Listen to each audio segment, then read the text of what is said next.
Hi, Christine.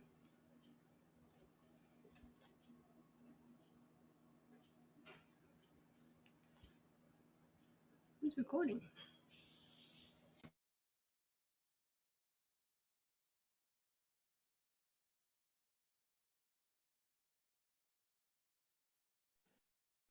Hello, I'm early. So am I. Why is it recording? I have no idea.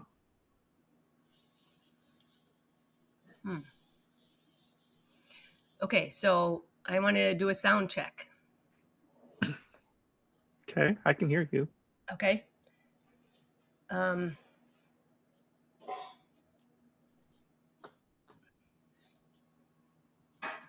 This is actually going to come from my speaker, but I want my mic to pick it up.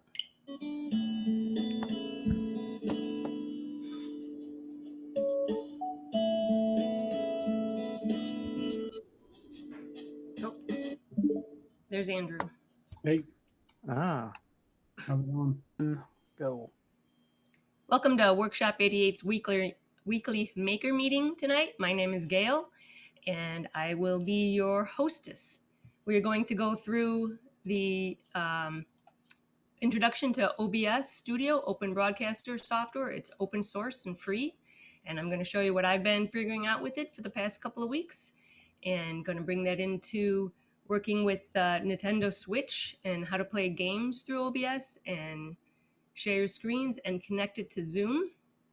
And then later we're going to be hearing from Phil talking about tracking weather balloons. And then we will have general discussion topics about the things we've been 3D printing. And I'm hoping people have some favorite but obscure Thanksgiving dishes to make or eat to talk about. And Scott didn't get back to me about whether he was going to talk about soldering tips. It was a topic from last week that we had not covered yet that I heard of. So we'll see if that shows up. So I will begin by showing the, also wanted to tell you that you can join us, Workshop 88, as a Patreon member and get to join us in this live presentations and ask questions or bring your issues or questions or projects that you may have and want to share. Be sure to visit our website, which has the agenda for each of our weekly maker meetings and other blog information. And welcome. So for tonight, I wanted to talk about OBS Studio. All the new kids, all the young kids are using it. No, it's the streaming tool, and for video recording and live streaming software.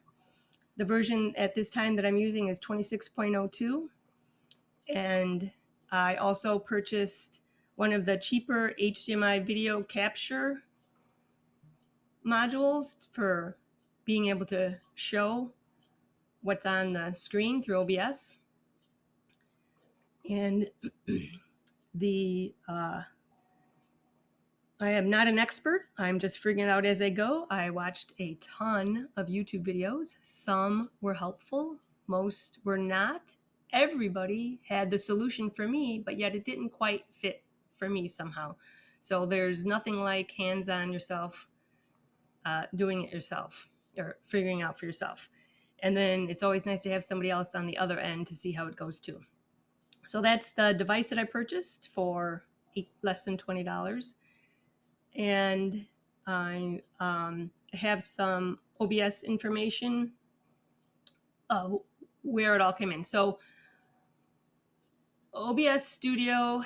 So now here's the part where I'm going to try to show you my screen without having it be infinite inside. So OBS has controls that give you the option to stream, record, show your virtual camera, which is what I'm doing right now, which is why you don't see my face. The other reason you don't see my face is because I'm working on my usual desktop that does not have a camera. This is not the system that I usually join these meetings with. And I did not fall down the rabbit hole of trying to also hook up a camera for this. It was hard enough with the microphone and the audio issues I had. So I also, after I installed the OBS software, Then I installed the virtual camera option, and it was still software through OBS. It was easy, no problem. And then I watched a YouTube video on how to get it to connect with Zoom, and I installed and even purchased some virtual cables connections that I should have held off on, but because it turned out I didn't really need them, but I got it all working. So the settings for OBS include so clicking on settings just above exit brings you to this option, these options. Now you got general, admin, output, audio. So I'm focusing on audio because once I plugged in my source for the capture card, the video came through no problem every time. Every time I restarted it, video always worked. But when I did the audio, it was a little bit more of a hassle. So you have all these audio options. So what I learned at 5 p.m. yesterday, not that I didn't hear it from a YouTube video, but what I really had to pay attention to was in my audio mixer, which I don't know that I can show you right now. I didn't do a screen snapshot. But if you don't see the levels, it's figuring out which one is the audio from the capture card. Since it's HDMI and it covers both the video and the audio together, you have to figure out where your sound is coming from. So once you figure out where your sound is coming from, then that's your source for the sound. So for my scenario, I'm talking about the game sound. The Nintendo Switch game controller console is what I hooked up to the capture card. And the game has sound and the game has audio, but it's all through the same cable. But you have to separate them and add the source. First of all, that's the image capture. Now I didn't continue making screen snapshots. I can try to show you the app, the OBS software, and let's see how bad this looks on the screen. So that's what I mean by infinite. You are now looking at the OBS software, which is looking at the OBS software, which is looking at the OBS software. And up on the top right is the mixer, the audio mixer over here. You can see this now, right? But it's very tiny. And yes, we could see it. okay, thank you. All right, so then when Scott spoke, you could see the desktop audio coming through with showing activity, which is I was mentioning before. So Gail, remember, if you want to do this without the infinite thing, you should be able to share your screen Through Zoom. through Zoom. Yeah. Okay. So let's try that, but I'm still showing a window. We tried this earlier and it still shows the window, not the software. So, yeah, so go back to whatever you had before you had the infinite thing and then do a share screen.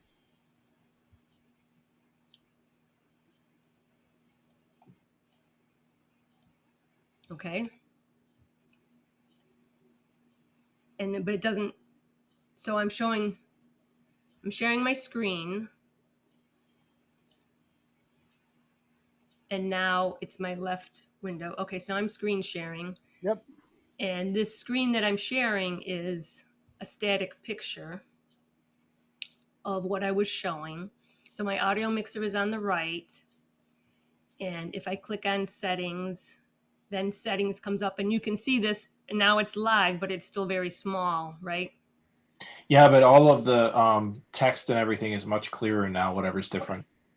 All right, so these are the general settings. I really wasn't going to get into these other ones because I haven't used them. And I I picked Twitch, but I have not set this up for streaming. I did some test recording in both OBS and Zoom as I was creating this as a way to test if the audio was coming through or not. The output, I just set a file location, but audio was really where I spent all my time.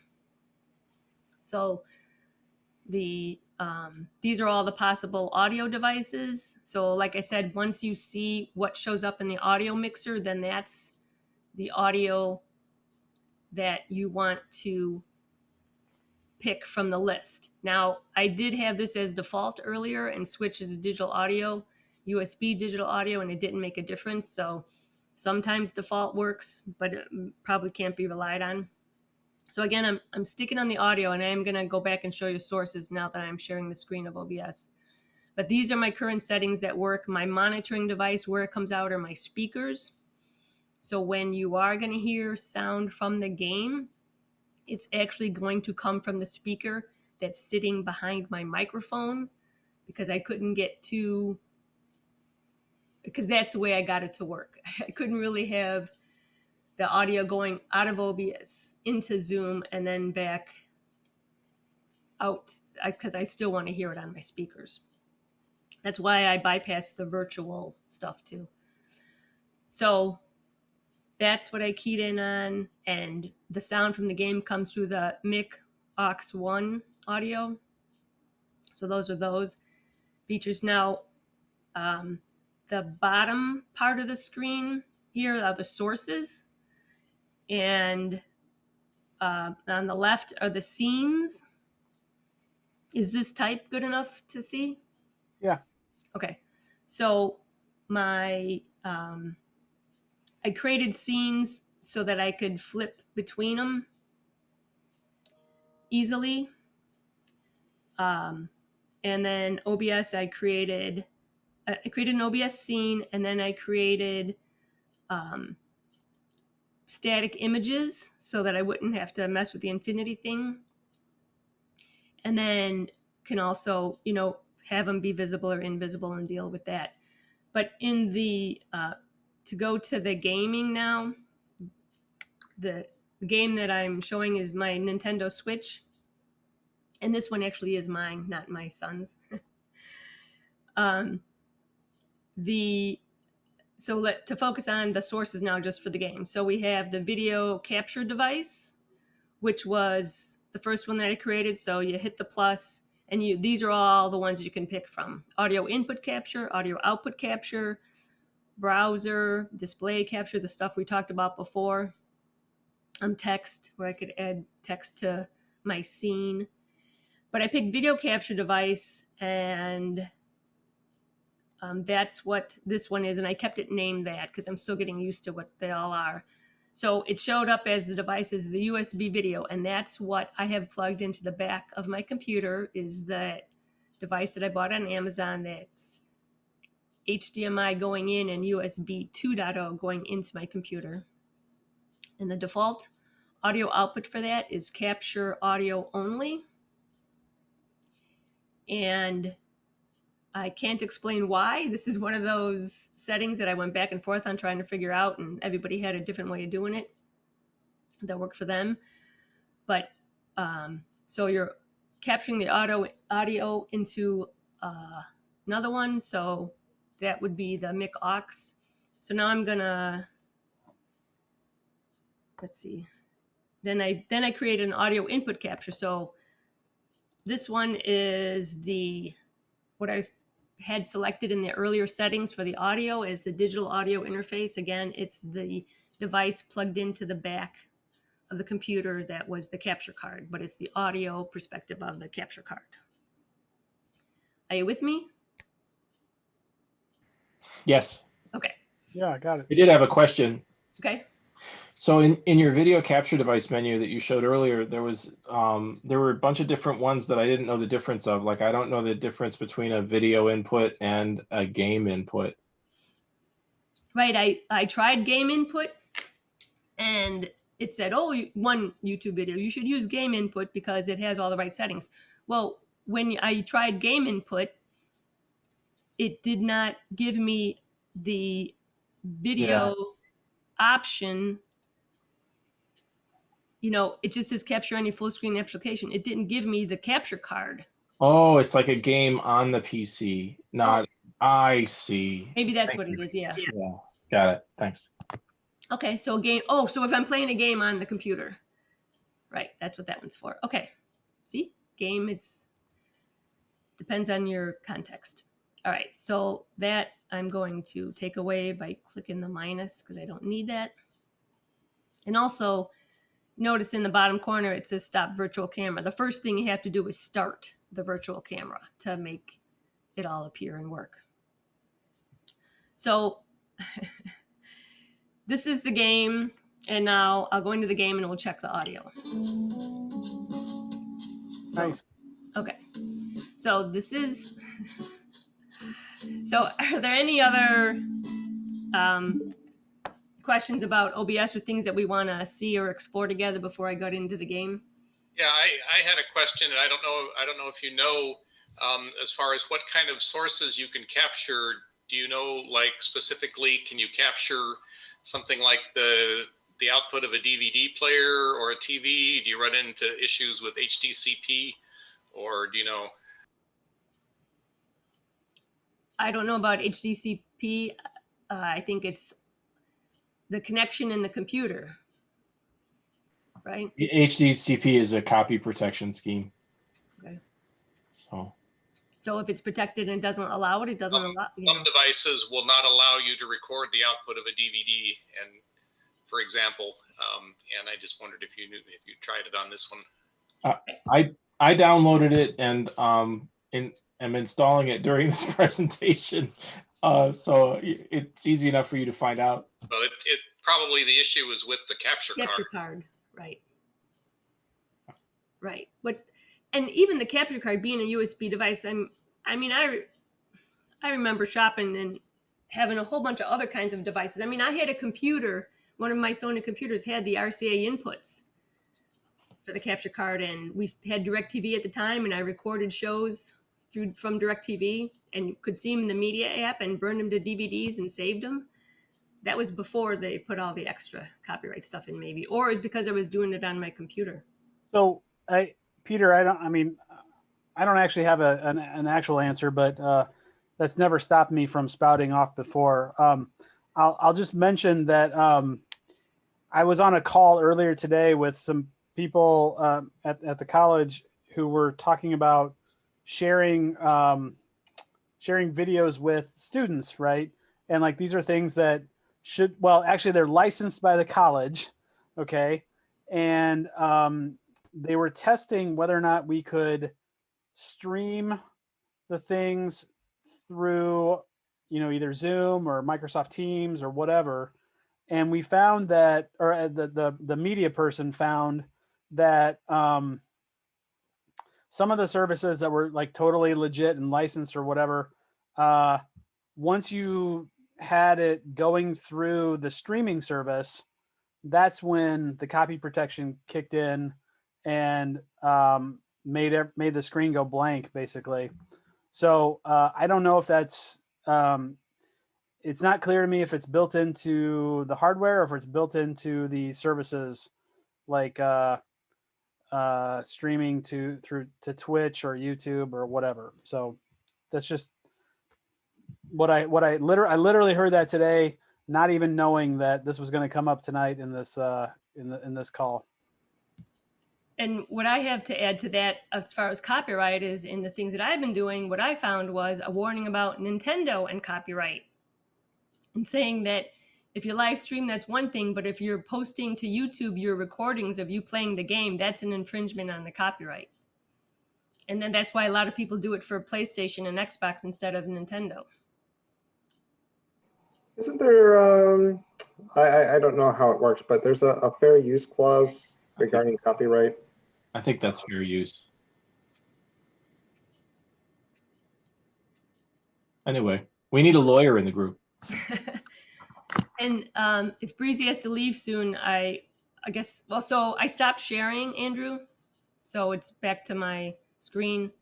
And so the thing about the game is that you can play it online with other people that you let in or know, or they have codes and stuff.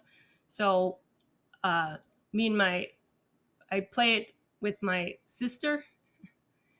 And so here's a little fun video of us and our characters learning how to do somersaults into the water.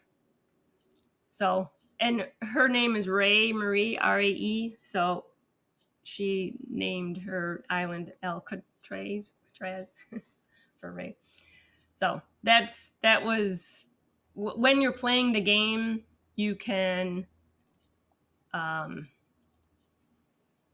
record 30 seconds, and you can also capture videos, and it has an SD card, and that's one of the first things I bought.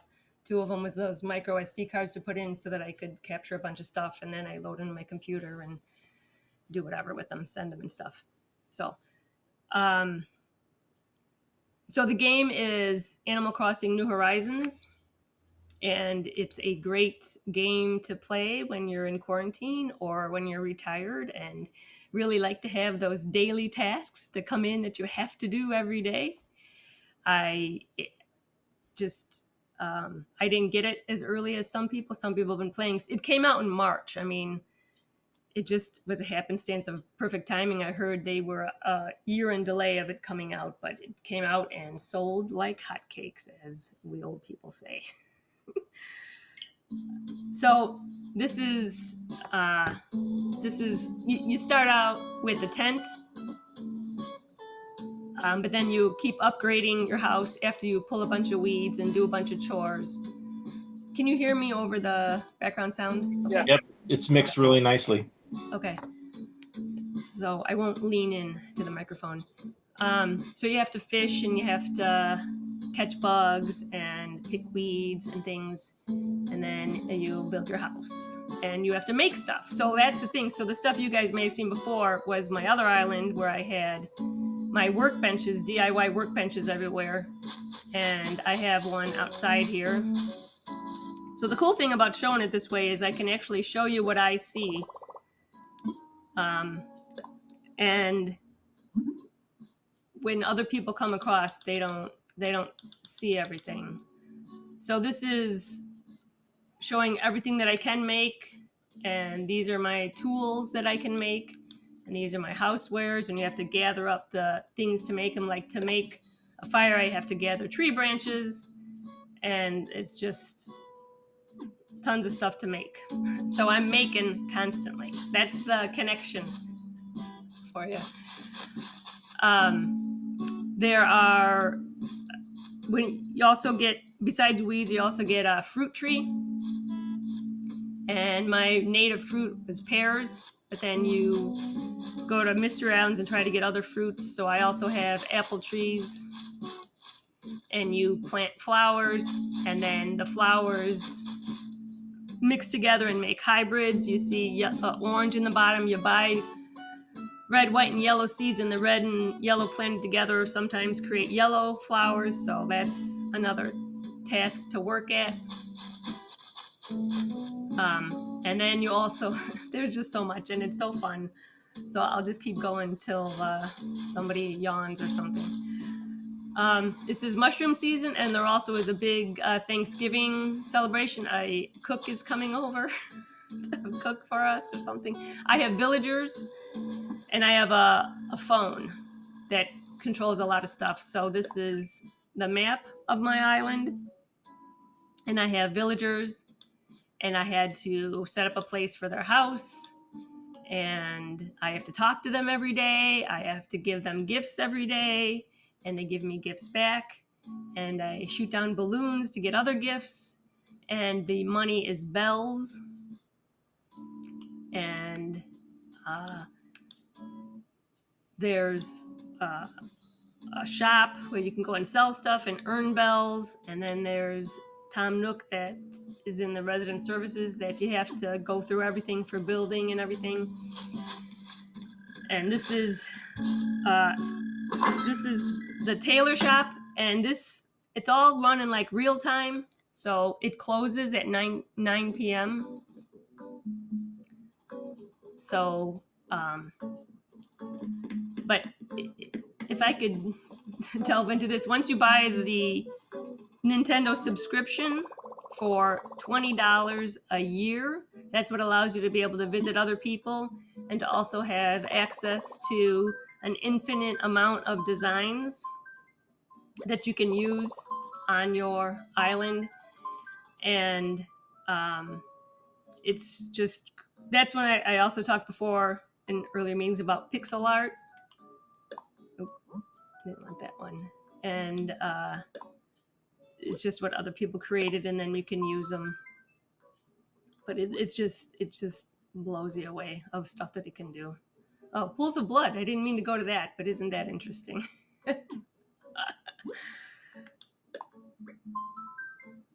Okay, well, this isn't island stuff, but so paths and bricks and things that you want to make. So but this is where you can also buy clothes. So I was thinking it was like this giant dollhouse thing of what you get to do and create, only all digital and online.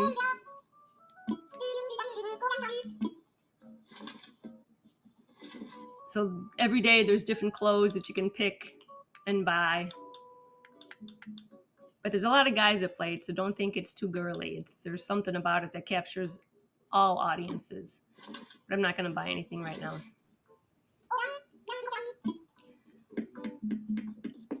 And so my island name is Pandy. I named it after the pandemic. But I also have, when you fly over, when you come visit me and you fly over, you will also see 3 giant pandas. So not to be too dark, it has double meaning, which I like. And this is my flag. Instead of the Workshop 88 flag I showed on one of those, this is my Pandy flag.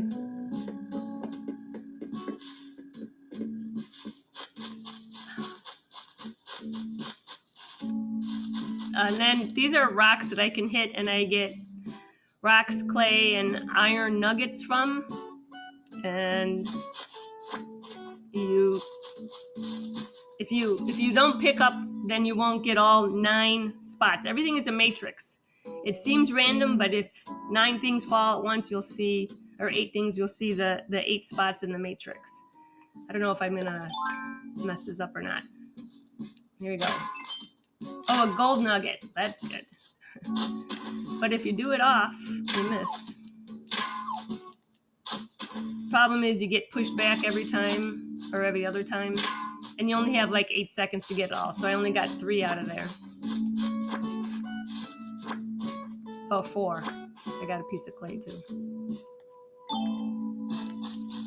All right, so that's some of the materials that you need. Now I'm going to take you over to just my fun stuff. There's a pizza party tonight on the cliff.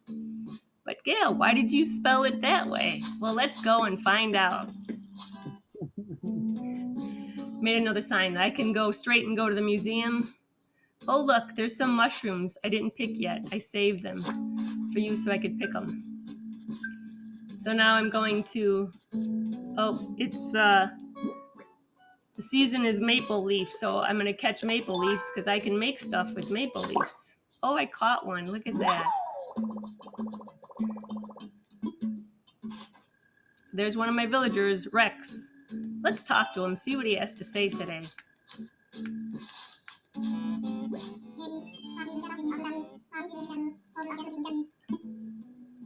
Nope, I'll be seeing you. I thought maybe he would use one of his catchphrases that he asked me what it should be, so I had the opportunity to type in what it is. Oh, pizza party, I get it. So like then, Niles. huh? I feel like I'm in Niles. Yeah. So I collected musical instruments and set up chairs for the party, and there is also real pizza, and I have a brick oven that I built. The smoke coming out. These instruments, they all make noise.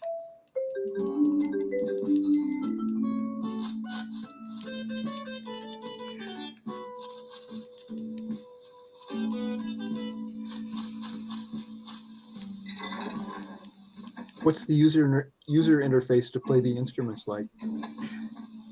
There isn't one. You just hit A and it makes noise. And here's a climbing wall that I can't climb, and it gets loud when you're by water. So I'll get away from there. Wait, why can't you climb it? The same reason I can't ride the teacup ride on my other island. It's not there yet. Oh, okay. I just can't. Okay.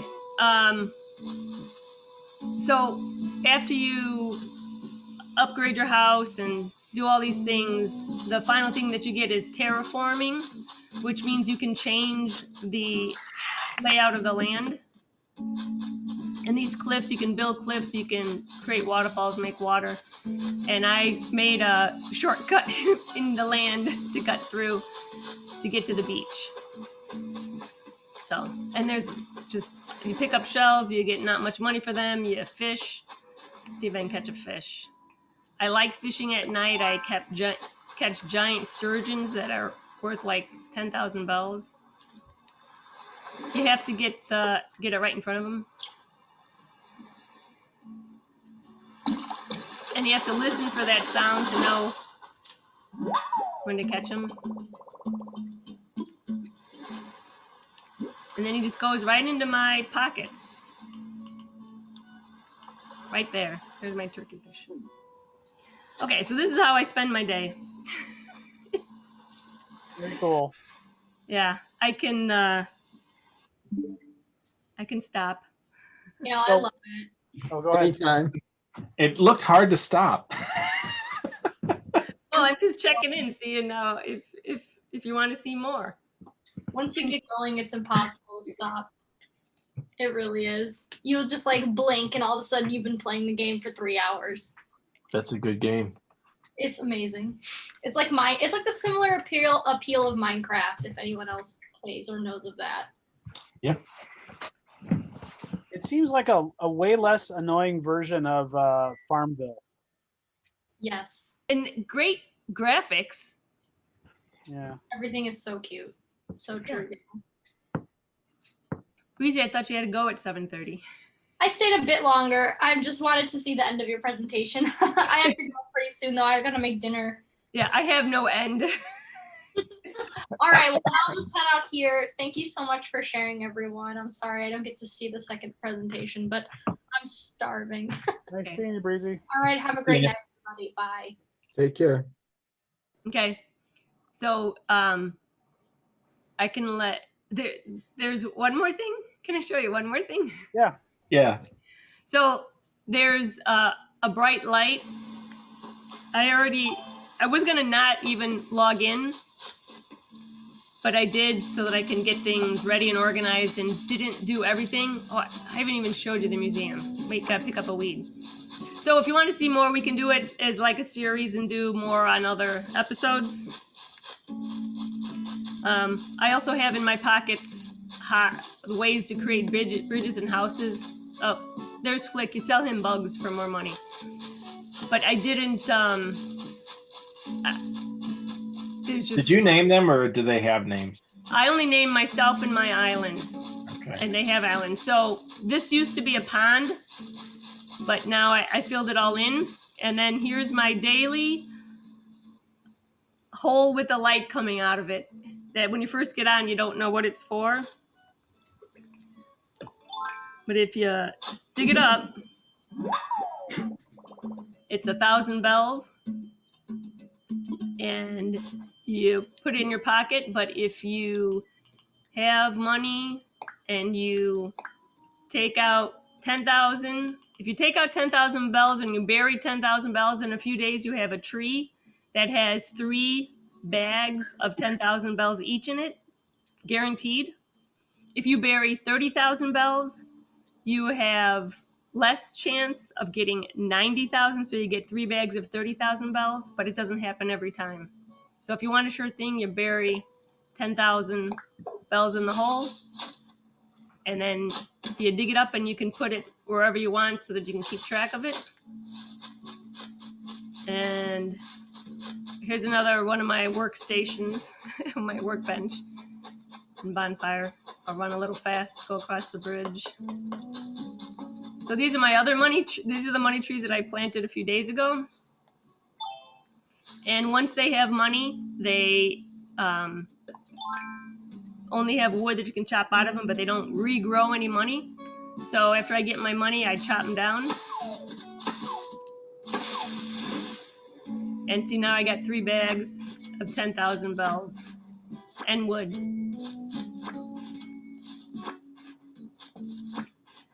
So you need money to buy things, you need money to put additions on your house, and things like that. So. Nice. Before we get off video games, I bought the latest Real Flight to fly the quadcopter stuff with my dad, and in the Real Flight, and is Peter still with us? I don't know. You can play multiplayer and it's fun, and I've played with my dad exactly once, and I've offered to fly with Peter or others, and no one showed up. But you could just join anonymous servers, and there aren't a lot of people out there. But I end up flying around all the time, and I also found out that they hid a garden gnome in every one of the environments, and I spent an embarrassing amount of time flying around and finding all of the garden gnomes. So, yeah. So with this, besides having friends that can come over and visit your island or you visit theirs, you can also, I didn't even show you inside my house. Like I said, we'll let Phil go, but when you go to bed, you can either lie there or you can dream. And when you dream, you can visit other people's random islands that they downloaded. And you can see what they've done with all the stuff that they've gotten. And they've been doing it since March, most of them, and every inch of the island is covered with something. Have you downloaded yours? No. Just going to other people's islands is a little that I had to get used to. I don't want to say creepy, but it's a little weird because I think it's just a downloaded version. It's not really live or anything. But no, mine isn't up to par for that. And this is just an island that I worked on since mid-October. My other one is the end of September. So Looks pretty good to me. yeah, me too. Put a lot of hours into it. All right, Phil, what you got? I had thought of this quite some time ago, the idea of tracking weather balloons, but it came up again recently. One of my favorite YouTubers, Andreas Spies, the guy with the Swiss accent, he covered the topic recently, and so it was just sort of serendipity, and that kind of inspired me to do a little Googling and look into it. Let me share my screen. Okay.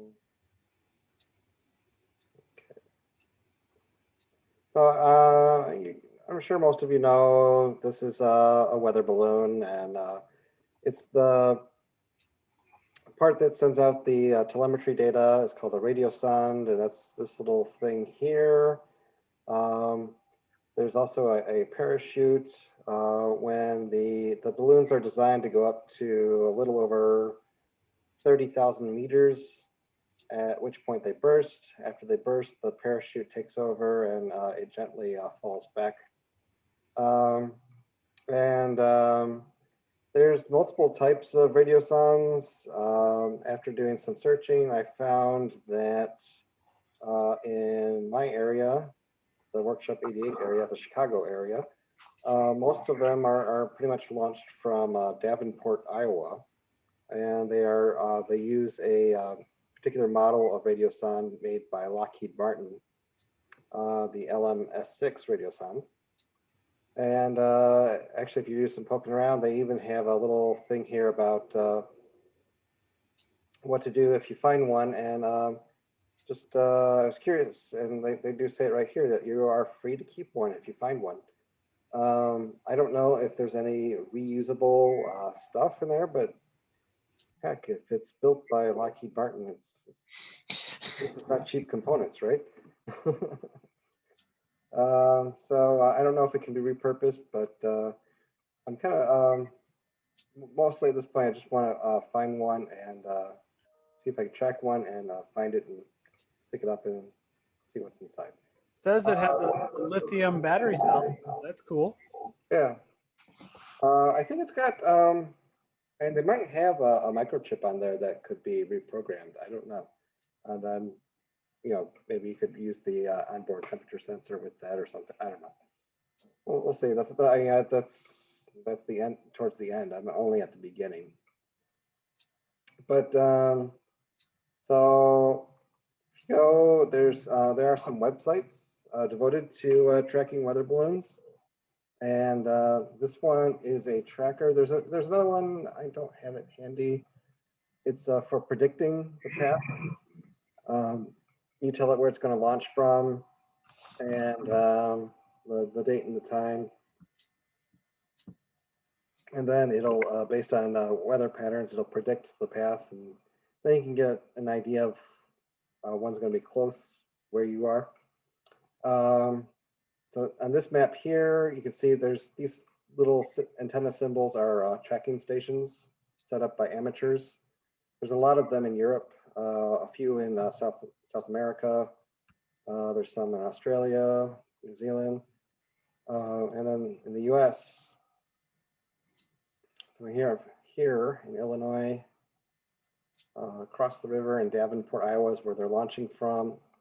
This is data from the past 3 days. And this one with the parachute right now is being tracked by a station that's in Wheaton. And this is current right now. This is a live plot. If let's see, if I go to. Do you have to go? You have to go get it? No, I'm not ready for that yet. But so this is a screenshot from earlier, and there was a station in Dixon tracking that same one. So it was over here in Oregon, near Oregon, Illinois. And so here's the path, and then the faint color is the predicted path. And if we go back here, we can see how close we are to the where are we?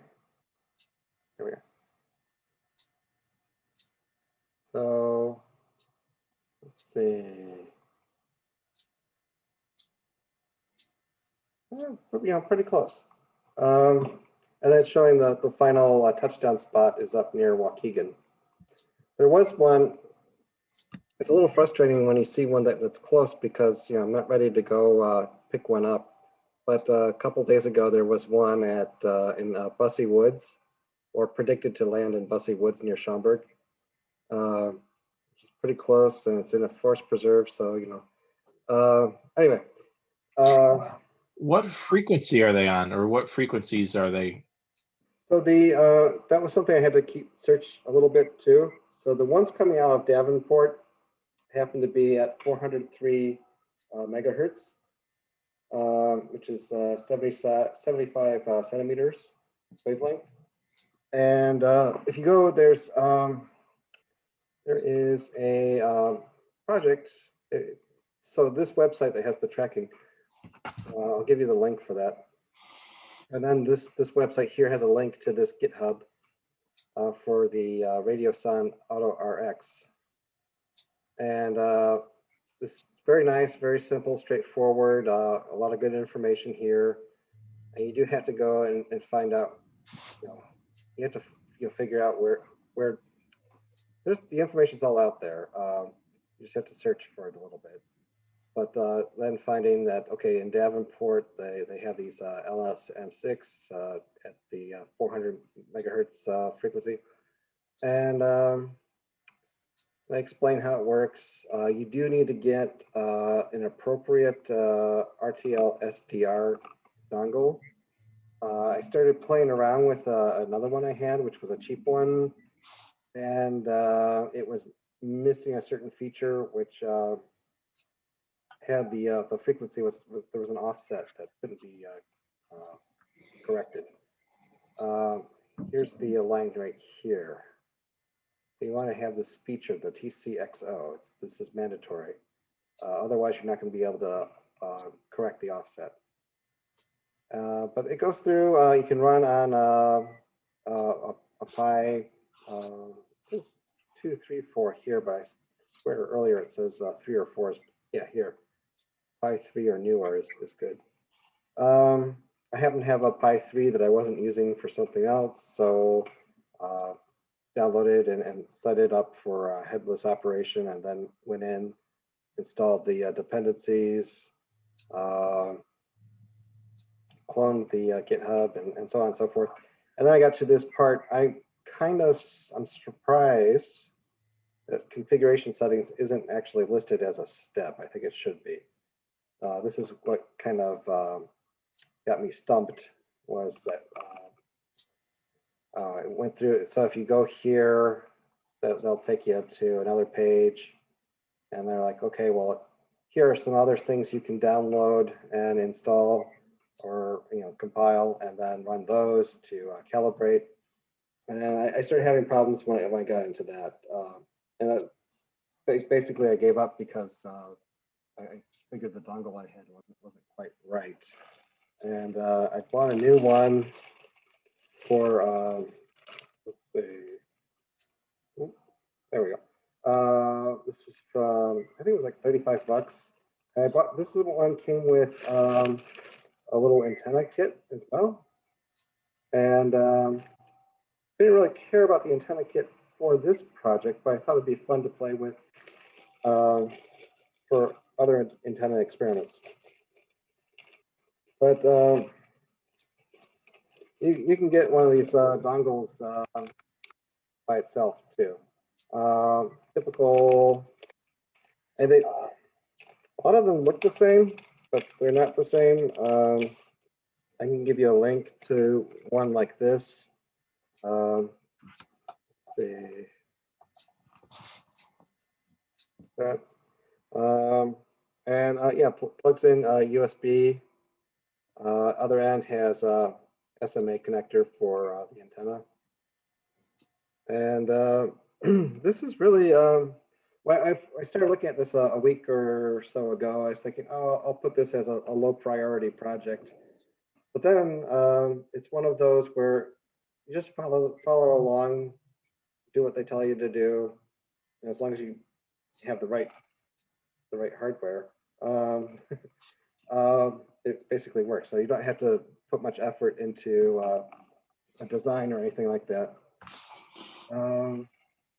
I kind of like this kit because it comes with this little tripod for mounting an antenna. It's one of those flexible ones that can you can bend and it can grab and hang on to stuff. It comes with these telescopic elements. There's a couple here. These are fully extended. They're quarter wavelength for 70 centimeter band. And there's the longer ones here are, they are each 1 meter in length, fully extended.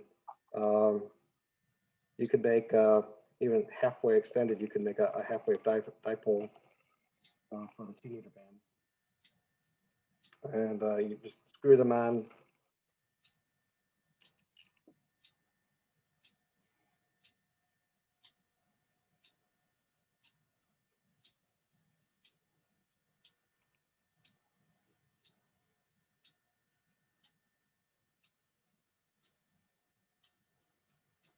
And now you've got, I have a 70 centimeter half-wave dipole antenna. So it's just, and then there's a extension cable, SMA connectors. Neat little stuff. I don't know if it's really worth what they charge. but I think it's like an extra $5 versus just the dongle itself. But Yeah, but it's in your possession. Now you have it, you know. yeah, so it's worth it. You don't have to order it or anything, get caught without. So this is the antenna I'm gonna, it's not finished, but this is a quarter wavelength ground plane antenna. You've got the quarter wave element, that's the vertical element, and then you have these radial elements that are also, they're slightly longer than a quarter wave, come down at 45 degrees. Very common antenna used in ham radio. And this is just, the wires are soldered onto an SO239 connector. And so I'll get that set up and trim down the wires. I left that extra length. I left like an extra 1 inch on there, and then I'll get the analyzer on there and trim it down until I get. Oh shoot! I'm screen sharing. You probably can't see what I'm doing on camera here. Oh yeah, I've been able to see. Oh, okay. Yeah, I double clicked on your head face. I don't And know that way if- it made it the big screen. I don't know if Andrew switched over or had it visible on the recording though. Okay. Okay. Andrew? And then so this is going back to the screen. Actually, yeah, hold on 1 second. Andrew, we're on the recording, were we able to see that antenna? Well, it's the recording is slightly different than my live view, so I don't exactly know, but the headshot will be at least partly there. Okay. Yeah, right there. Okay.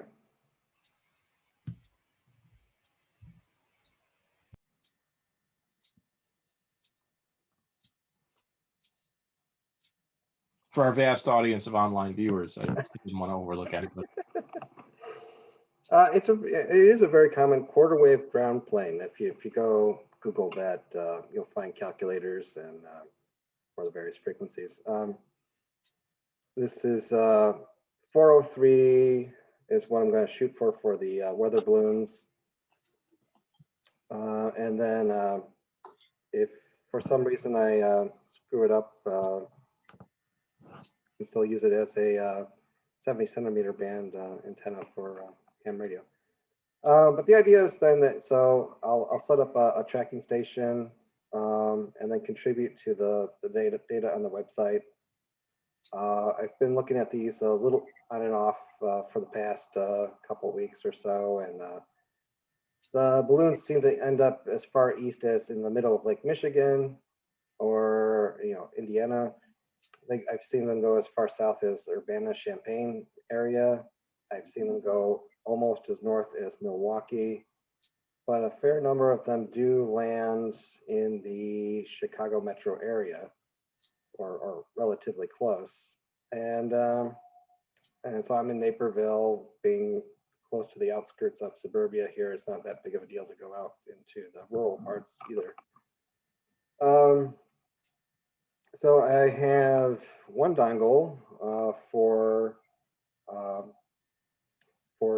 USB dongle to do for my station, and I bought a second one to set up so that I can I'll make a directional antenna, like a Yagi antenna, and then I'll set that up, and then I can get in my car and start assuming I see one that's I can use the site that does the prediction and say, okay, on Saturday, it looks like there's one that's going to be close by. They launch twice a day, like clockwork. Locally, they're launched every 5 a.m. and 5 p.m. From Davenport. So I can check here on the tracker website and see how they're doing. It looks like it's going to be close by. I can, I'll get my second radio with the directional antenna, the Yagi, and get in the car and start tracking it down. This website also has a mobile version. and will update based on your GPS location. And then you know, if you go, like you have this one here, this pinkish magenta one. We zoom in. This one landed predicted to land. It may not have actually landed there, but in the middle of a cornfield.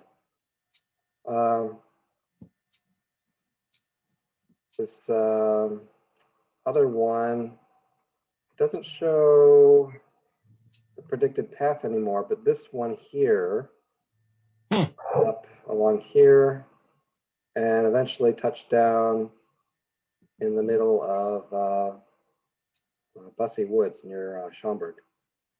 There you go, you can pick one up. Why am I doing this? This is one of those just because I can type of projects. And then maybe also I'm curious to see what's inside. Are there any things? I think on the Andrea Spies YouTube channel, I think he found that so he's in Switzerland, so they have different radio sounds there. But if I remember correctly, the one he found had a microcontroller that was reprogrammable, and then it also had the onboard temperature sensor. So it's actually something you could reuse, repurpose. I don't know. We'll see. I got to get my base station up and running. And I did, so I've got, I got basically everything I need now with the, I got everything I need now with the correct USB dongle. And got my antenna.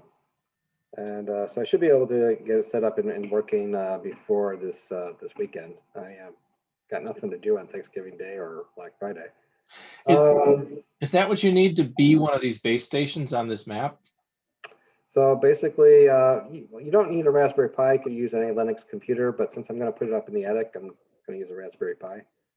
So basically, a small or a Linux computer that you don't care about, or whatever, a Linux computer. One of these USB dongles, just like 35 bucks, I think. And then you can make an antenna. This, let's see, these, you don't necessarily have to use these connectors, but it's pretty easy to build this type of antenna. And I don't know, I had scrap copper wire, and one of these connectors is, oh, I don't know, probably less than $1.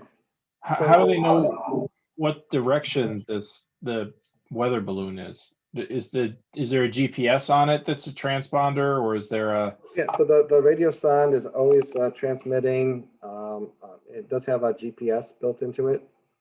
You go to the Okay.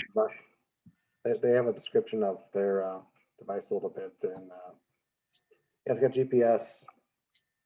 So I guess they used to use, I don't know how they used to do location when they would launch these before GPS, but they did put a barometric pressure sensor in there to indicate altitude. And but now just with the GPS, they are doing both location and altitude. And they they rise at a steady rate of like, I think it's like 3 meters per second. Their total time in the air is something like about 2 hours or so. To get to their peak of over 30,000 meters, the balloon bursts and it starts descending by the parachute. The parachute descent is not linear, but it falls a little bit faster initially, but then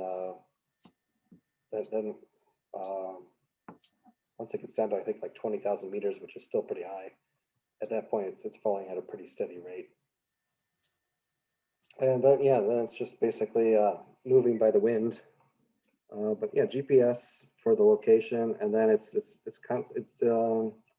does a, I think it transmits at something like 10 milliwatts, but since it's at such high altitude, it's easy to pick up the signal. And then so this software that does on GitHub that will decode the signal and give you the coordinates and all, the telemetry and all that. And then I do have seen, so some places, other locations use radio sounds that transmit on a higher frequency. It's 1680 megahertz, so like 4 times the frequency. And I think in that case, you do need to get a low noise amplifier to pick up the signal well. Is there data on how accuracy the prediction of where they end up is?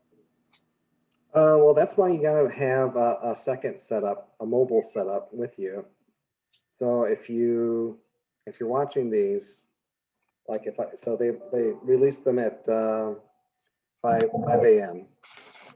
So if I get up at 6, it's going to be halfway across Illinois, and I can see what the predicted path is, and then I get in my car with my mobile setup, and that'll have a directional antenna, and then I can start heading towards where it's predicted to go, and because of the directional antenna, I can get an indication of where it's located, where the actual location is versus the predicted location.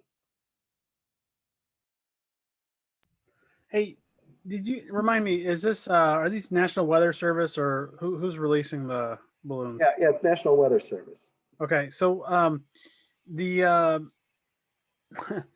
curious as to the fraction that land in the greater Chicago area, and then the sort of the number of people that may be in this area that may be doing similar things to you. Like, it kind of reminds me a little bit. I mean, it's not exactly the same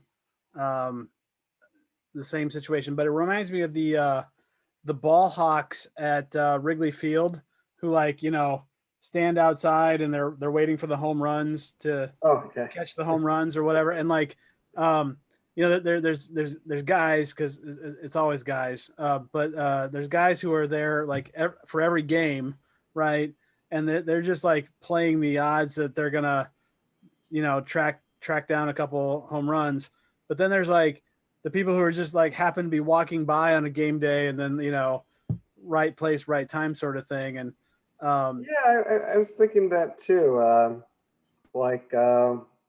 There's this one I think I just showed where, or at least based on the predicted path.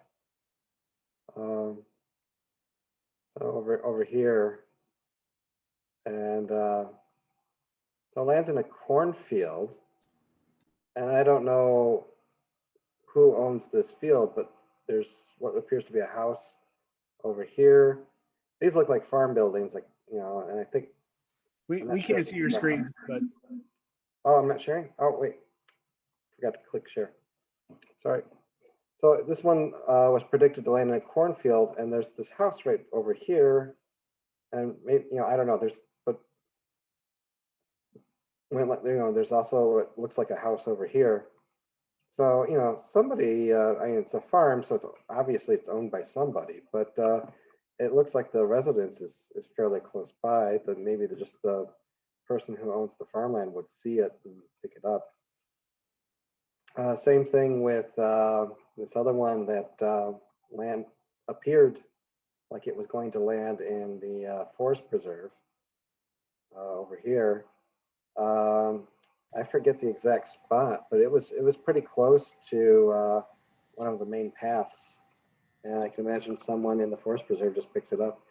There was another one that landed in the middle of Cicero somewhere. And so yeah, I can easily imagine somebody, at least half of these get picked up by random people. And how many people call them in as a UFO sighting? Yeah, I don't know. So there's like, some of them, I don't know if these do, but some of them they will put instructions on how to return them. You can like drop it in the mail or whatever. Maybe some people do that, or they just throw them away. If you're gonna throw them away, technically you should put them in your electronics waste recycling.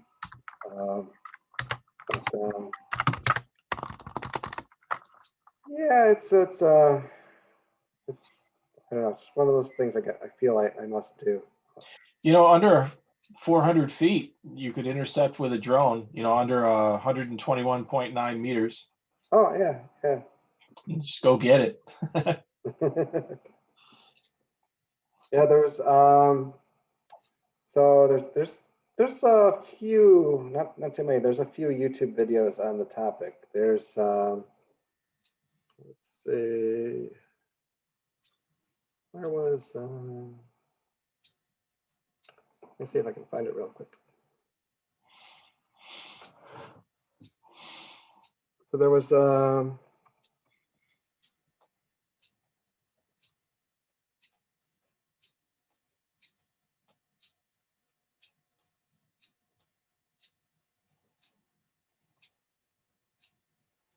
It would probably be easier to find them without all the vegetation, without the foliage. yeah. So there's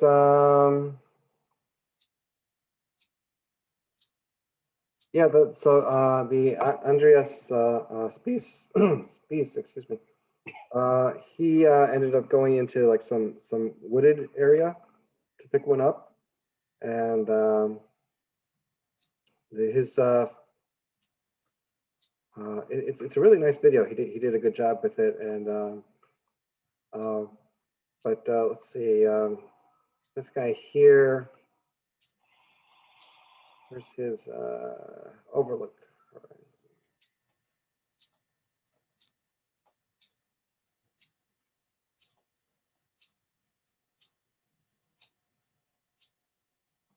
See that? Always ask permission before entering someone else's property. Yeah, yeah. That's a thing too. So this guy, I think this guy actually launches his own balloons too.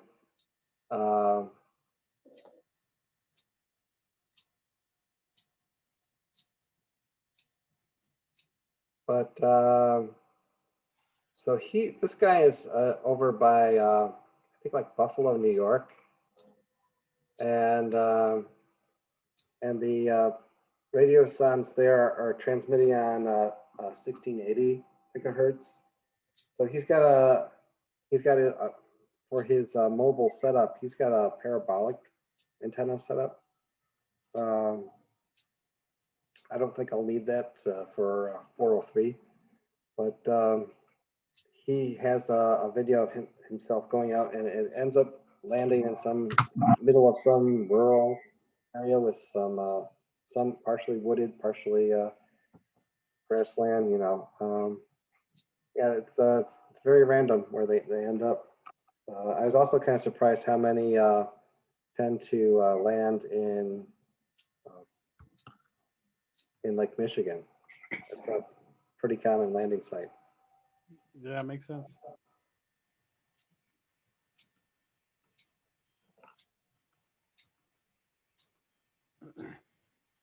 I assume they don't float. Yeah, I don't know. I wouldn't expect them to float. It's just a plastic, like a plastic box with a circuit board inside.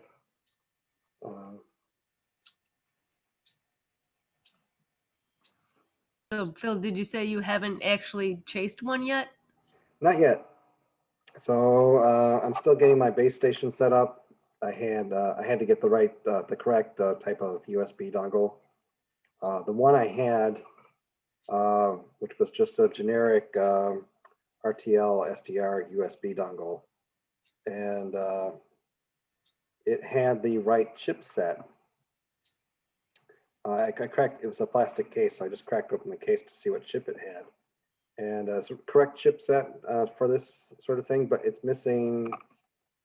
I don't quite know. I don't know if it's a filter or something. So the cheap ones are not well calibrated, and so they'll have errors. When I tried running this calibration code, it would show that I was off by like 6 to 12 kilohertz, which is quite a bit. And so a couple websites. There's the this one, the Overlook Horizon website, as well as this GitHub page that I was looking at earlier. They both indicate some this sort of this type of dongle, which has a feature. Let's see, can I show that? I don't know if you can read that. The TXCO. Isn't that a temperature compensated oscillator? I think so, something like that. And so that'll keep the when it tunes into a frequency, the frequencies it's measuring will be accurate to within less than 1 kilohertz. So and then you can also you can adjust it. There is the configuration, and one of the things, did they show it here? I don't think so. But there's you can enter in the offset. You do if you're not getting good results, you can run this calibration code. It'll tell you what your offset is, and then you can enter that into the configuration file.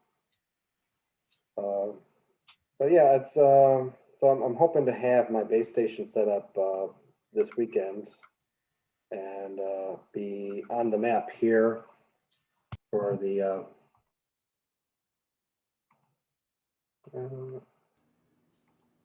Hab Hub tracker,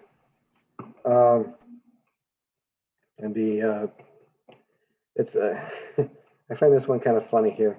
This is the approximate location of me based on, I guess, based on my IP address. That's not where I am, but it looks like the standard pictogram for a public restroom. But yeah, I hope to have one of these antenna icons on here contributing some data by this weekend, and then I'll watch it. I need to get my own before I bother to venture out.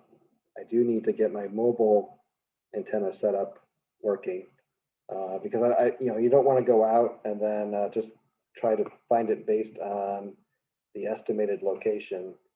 You could be a mile off and never find it. So I'll make the directional antenna, similar setup but with a directional antenna, and then I can zoom in, or not zoom in, but narrow in on sniff out the right location. A map question, Phil. The icon on the map, is there any meaning with the striped balloon? Yeah, I haven't seen this. So the stripe, this is a striped parachute, and I haven't seen this consistently. So like these two that are purple here just have the balloon. I don't know if they, let's see, if I, so like, if you can see the location marker here for the red one with the striped parachute, that's apparently where the balloon burst and then it started to descend. But if I go to, let's see, if I go to one of these purple guys, here we go. So I go to this one. So this location, according to the telemetry data, is where that balloon popped. So I would expect that right here it should be showing the parachute. So that's one thing about this website that does seem inconsistent is the usage of the parachute versus the balloon. I would expect that it would be balloon until the balloon bursts and then show the parachute, but it doesn't seem to work that way. Cool. Maybe the parachute didn't open. No, we could see that there's a curve there.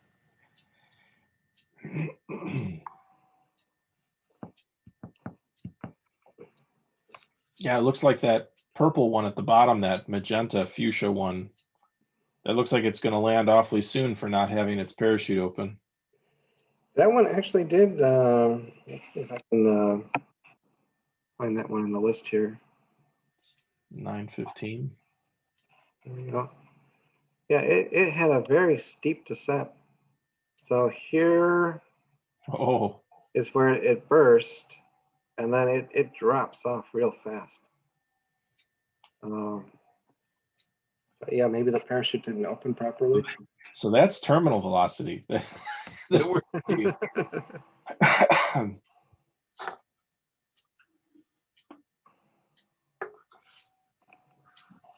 And then you can't really. When I first started looking at this, I was thinking about surface weather conditions. You can't really look at that too much. If you're going to try to use the predictions, you have to use the other website. I'll give a link for that if you're interested, because it spends a significant amount of time up in the upper atmosphere, where you have the jet stream, which is moving in a completely different direction than the surface winds. What is the line on the graph at the bottom? The pred alt, the horizontal line. I'm sorry. Oh, this horizontal line. I think that is where Predicted altitude. I'll have to look. I don't know for sure. Well, I'm looking at the legend on the left. It says pred alt null. Yeah. And humidity -1. So it looks like this is not set. I don't think that data is showing up on here. It's just the altitude that we see. But I do think this horizontal line might be where it goes from the lower level of the atmosphere to the upper level. So I think the gray line is when you hit up into the jet stream. And part of the reason I think that is because some of these tracks that in the past couple of weeks, you'll see a sudden change in direction once the balloon gets up to that altitude, and then change direction back once it drops below that altitude.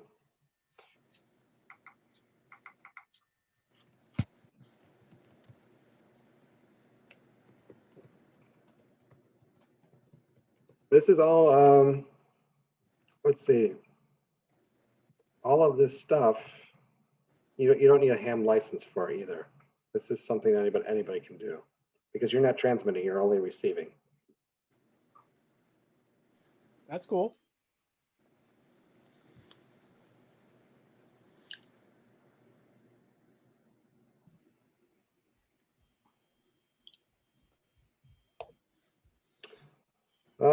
Anything else? I think that's all I've got. Thanks, Phil. Thanks. This was really cool. Yeah.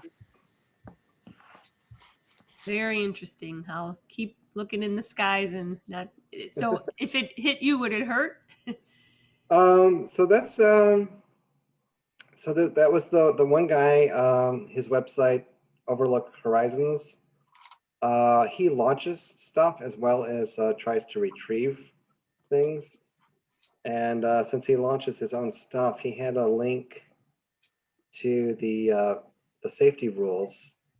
And there's limits on the size and weight of the payload. And I think that's based on what if it falls without the parachute and hits somebody. So there's basically a limit on the size and weight to make sure that people don't get hurt. It's kind of an odd thing, you know, it's the National Weather Service, and you'd think that, you know, these days, environmentalism and whatnot, it seems kind of odd in a way that they send these things out and don't really care if they come back. I understand that they're trying to predict the weather, and that's a little bit more important. And but even so, it just struck me as odd that they send these things out twice a day and don't really care if they come back. How many stations across the country are they releasing them from? Oh, I had a map of that. Hundreds. It's probably, you know, and in the U.S. alone, there's probably over 100 stations. Okay. Let's see if I can find a map real quick. I'm just trying to think, like, so each station needs, you know, 365 times 2, right? Per Right. year, and 100. So we're talking like in the probably 10,000-ish of these that are manufactured every year. So here's a map of all the locations in the United States. Share your screen. Oh, yeah. Sorry. Keep forgetting to hit that last button that says share. So all these sites launch radio sounds, weather balloons. There's not only is there this one for Davenport, Iowa, but there's also this one, Lincoln, Illinois. It's just a little bit north of Peoria, I think. I don't remember. Lincoln is, yeah, it's between Bloomington and Springfield, basically. And I don't know if maybe they launch. So it's listed on this map, and this map is not too old. It says February 2006. But when I was looking on the tracking website, I don't see any data coming from launches from there. But maybe they launch different radio sounds with a different frequency or something. I don't know. But yeah, it's it looks like there's approximately 2 per state or so, maybe a little bit more or less. I don't know, about 2 per state. So close to 100, at least in the US. They look, you know, not on a grid, but pretty startlingly uniformly distributed. Yeah. They all seem to be launched from small airports. Interesting. Very cool. Thanks.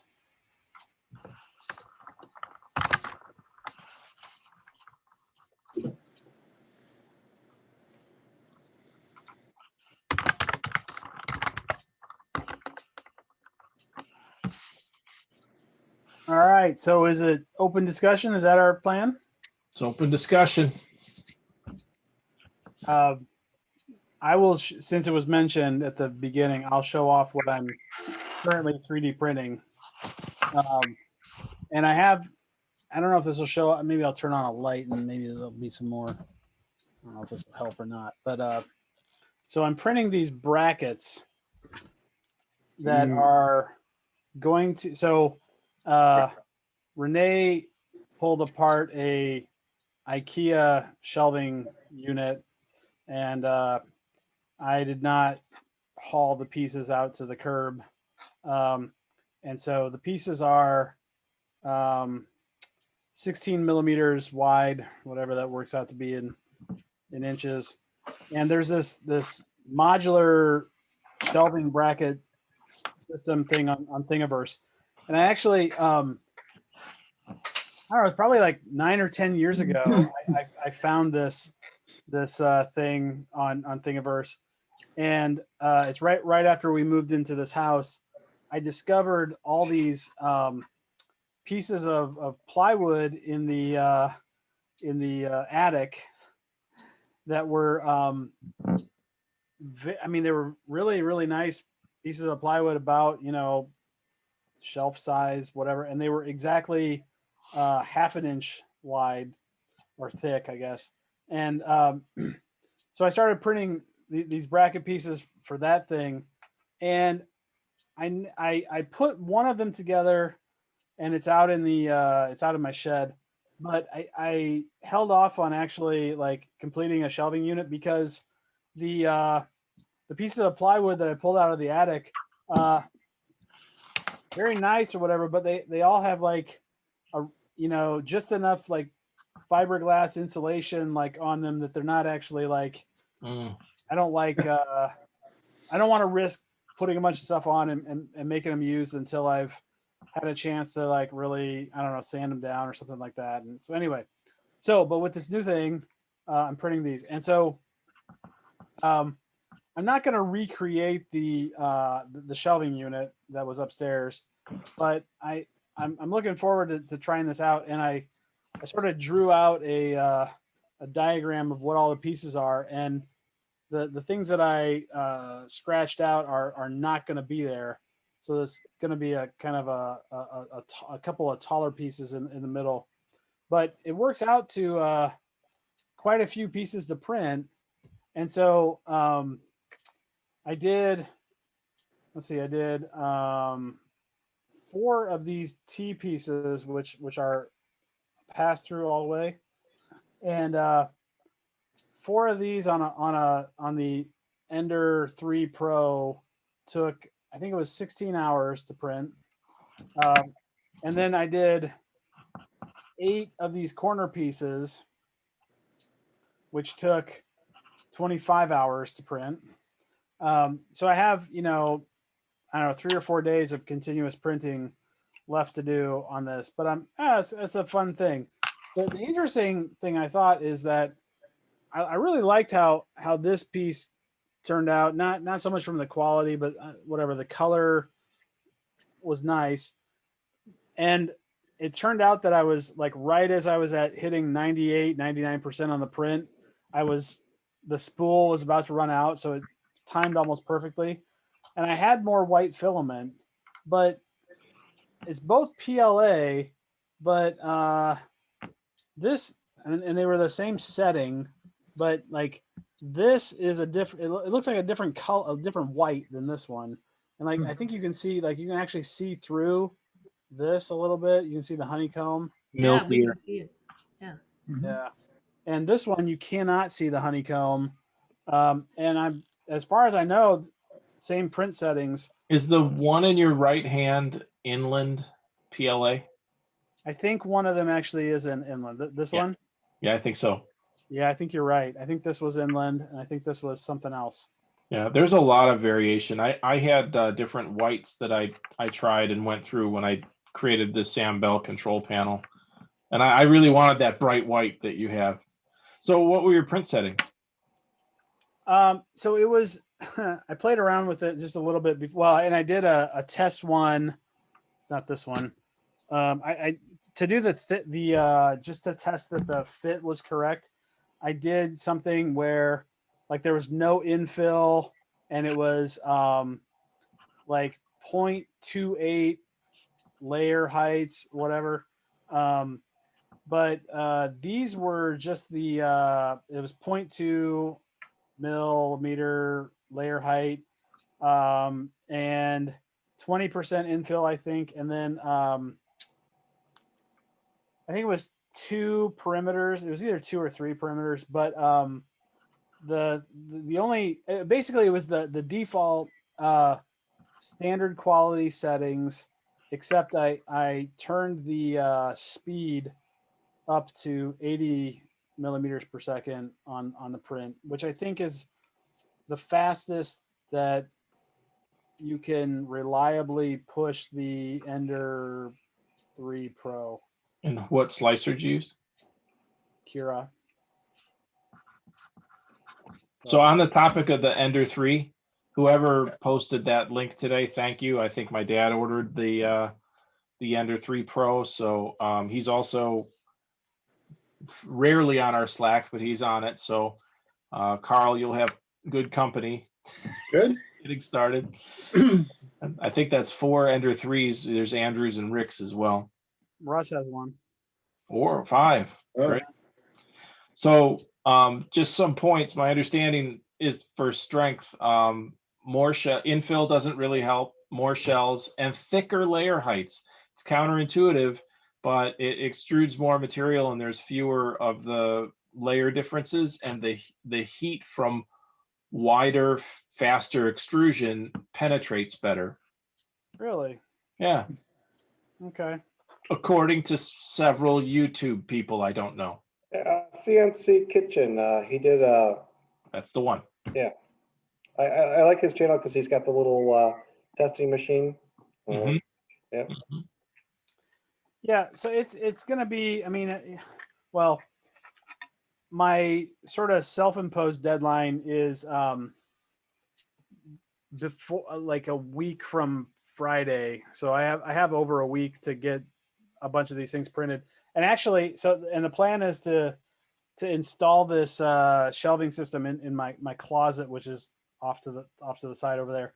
I had this idea. I don't know if I'm serious or not or whatever, but using Gail's tutorial of the OBS system, we can live stream to YouTube, and it's one of my like from our Slack channel, the entropy channel, like can I live stream assembling this and cleaning up the closet and that sort of thing? I don't know. It's my wife says like that there's a lot of unused space in that closet, and but she also points out that there's no room to put your feet anywhere, and so this is kind of my attempt to do that. I'd be interesting with OBS Studio to see how they handle live streams on YouTube. I saw the YouTube interface. Like I said, I installed it while Gail was doing the presentation, so I'll play with that later. But I wonder how they handle the interface on the engagement with the chats in the live stream. I don't think You, Oh, go ahead. There's a window you can set up the chats. Like I watched one of the videos that showed an example of the Twitter chat. So it's another layer in your scene as a source, if that's what you mean, just to have it show up. Cool. Yeah. Like I wouldn't want it on the screen. I would just want to be able to, while I'm doing whatever, read it and respond while I'm live streaming or whatever. Yeah, but you need it to show up. That's part of the live streaming thing. Oh no. I mean, whoever's looking at my live stream, they get the feed. Okay. They don't need to see it again in the video. You can. I know Tom Sandler overlays the feed on his video stream. And but I don't watch him anymore. Yeah. So Andrew, at least if you don't do that, then do a time lapse or something like Scott does, and you can show that too. Well, we can make a time lapse out of your live stream. I'll throw it out there later and see if anyone wants the live stream to happen or not. But we'll see. It's right now. Literally, I'm printing another 4 of these. I mean, okay. So in my plan here, you know, I have I have 4, 8, 12, 16. 20. I have 20 total brackets to print on the diagram, but then you have to do, you know, the front side and the back side, so it's times 2, so it's 40 total that I have to get, and right now I only have 12 completed. Is there a back panel? No, there's no back panel. One of the cool, I'm not saying anything, but so it's interesting. Okay. Now, I would put my fine china on there in the first year is what I'm saying. Sure. No, I get it. Actually, so, okay. One of the things I actually wanted to point out, this is not a presentation, this is open discussion, right? But one of the cool things about this, and it's kind of, it's relevant to just makers today. I did download this off of Thingiverse, but it's when it was first posted on Thingiverse, it was part of, I mean, whoever did it put it into their customizer. And I don't know, like today, what's going on with customizer, but 3 or 4 days ago when I was working on this, Customizer worked until you got to the point where you were like, yeah, save my settings and then like, you know, publish the STL so I can actually download it and use it. That is not working. Like all of your stuff that you're pushing through Customizer is stuck in a queue that's like runs for an infinite amount of time.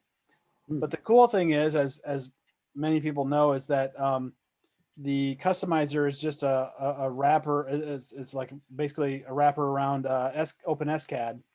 And so I downloaded the OpenSCAD file and I did it in, you know, I have OpenSCAD on my Raspberry Pi machine and whatever. And so that's how I was generating these. And you know, and you use the customizer that's in OpenSCAD? Yeah. Yeah, that's really nice. I wish that was on by default because I didn't learn about that until I did the door handle.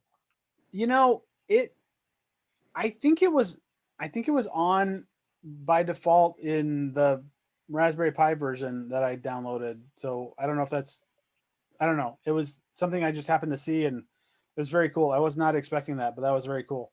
So one of the settings that I did not enable is you can put a back panel or like a back thing on here that's the same thickness as the bottom, and it sticks out here, and then there's a hole in the middle.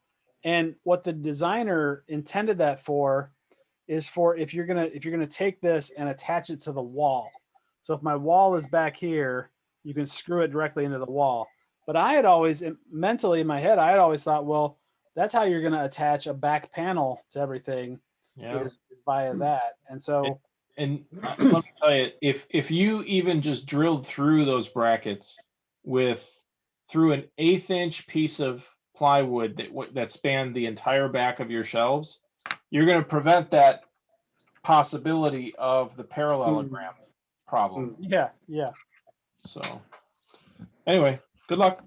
I'll think about it. So all right, so that's what I'm 3D printing and what I will likely be 3D printing for the next several days. So at least you're 3D printing something. You know, my printer's just sitting idle. Maybe you want to print some more? some of the parts. It probably won't be the color you want, but. Well, that's the other thing I was saying. You're talking to people with 3D printers. You want to not have it take so long, then we could print it. Yeah. Sure. Well, I'm actually thinking about, I actually have white filament. I don't have the printer yet. I have the white filament in my other 3D printer, and I was thinking maybe I should start doing some of the like interior pieces there, or what? I don't know. Maybe we'll see. Well, you just got to find the end of the other end of the filament and feed it out of the spool in 2 directions. That's way too clever, but yes. So I hope this shows. I figured out finally how to successfully make clear ice. I've been playing with this for a long time, and do tell. I'm interested. Very interested. Yeah. I will when I have more. I'll share. So there's a piece, and it's not focusing right, but at the top it's completely clear. And then I took it out of the freezer to check on it and put it back. And in that process, I nucleated bubbles in the water that was still liquid. So I mean, I know the process works. This was not perfect, but I couldn't believe how. And the pictures are in my phone, and I'm on.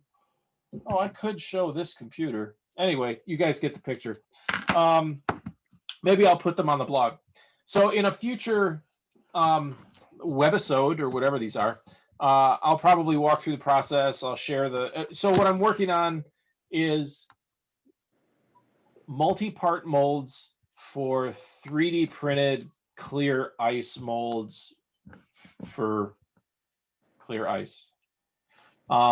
But then I have to design them, and this is the kind of thing that OpenSCAD, it can do very well depending on the shape, and then it can't. Like it's getting, if you've ever worked with multi-part molds, they're not just two flat planes. That's really easy. It's when you've got some object that's intricate and you need to be able to withdraw it out of a two-part mold, like an action figure. You've got to be able to make sure that you could take the mold apart when the part is cured or frozen ice. So there has to be draw, there has to be a mating surface, there has to be a clamp that holds them together while it freezes, and then there's other venting that's necessary. Also, I just realized yesterday as I was going to sleep that my initial approach isn't perfect because the parts of the mold can't hold a bunch of air. You know, normally you make a part, it's a big convex manifold that has infill, and that's airtight, so that will float. So I need to work on that a little bit. But anyway, I plan on sharing it all and do a blog post and whatever. This was someone gave me as a gift. I'm not good at making bubble-free ice or clear ice with it, but it's for making spherical balls of ice.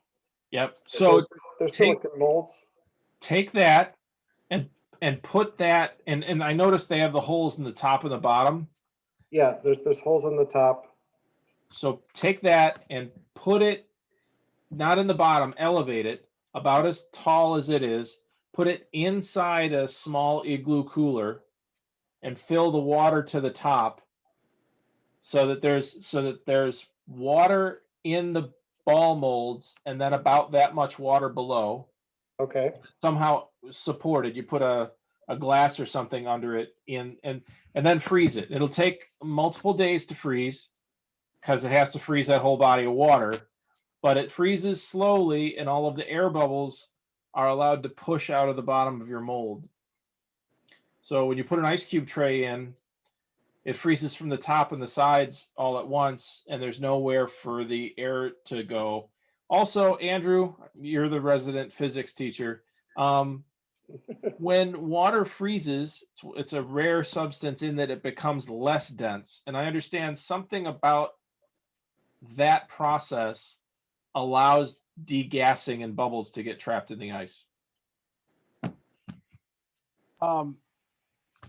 So, okay, I'm not an expert on this, but I have read quite a bit about the solubility of gases and the temperature dependence for really what I find to be really cool but arcane reasons. Gases are, it's the opposite of solids, basically. Go on. A solid. Okay, that reminds me. I gotta tell you a quick story, and then I'll come back to this. All right, so there was one day that I went to a workshop for physics teachers and chemistry teachers, and the people that were facilitating the workshop, they had like a physics problem for everybody to talk about, and they had a chemistry problem. They were questions, they were conceptual questions, and like whatever they did, they picked something that was like super obvious for one group and super confusing for the other.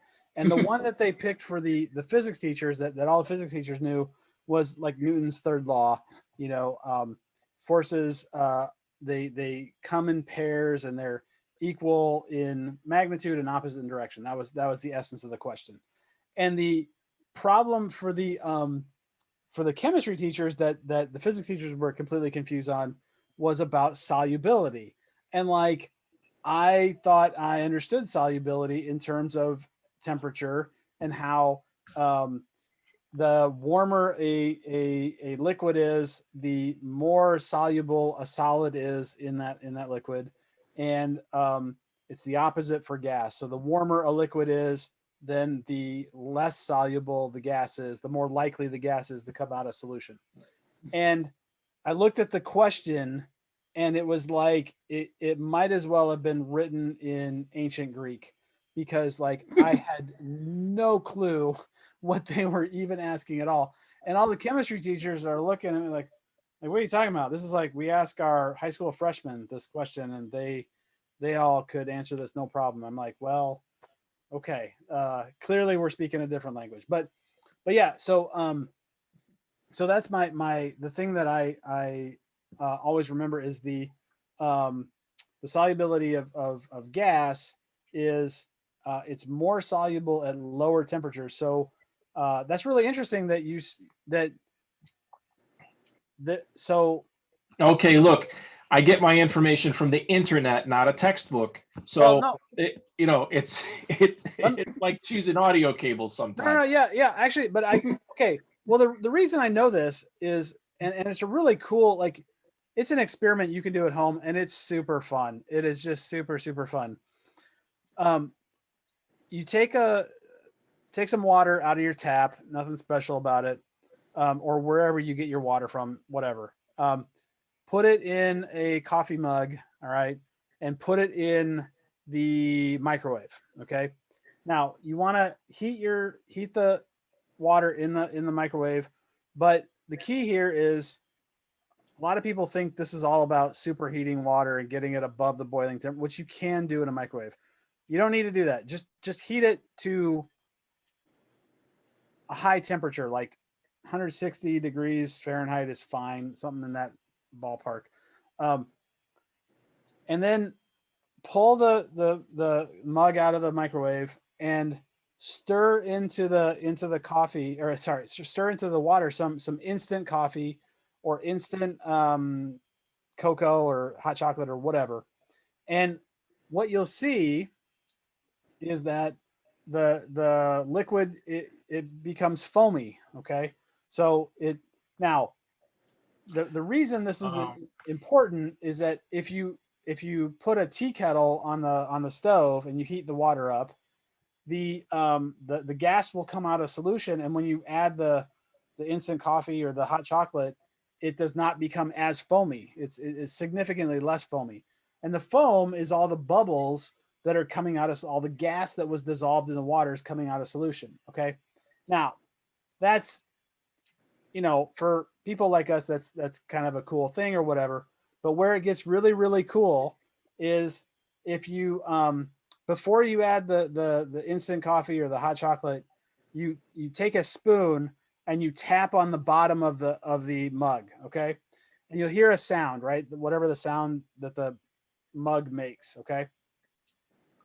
As soon as you add the powder and the foam starts to build up, if you tap on the bottom with that same spoon, the pitch drops dramatically.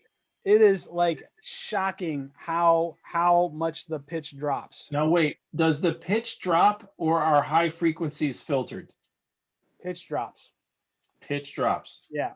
So I wasn't really interested until you just said that. So I'm gonna try this now.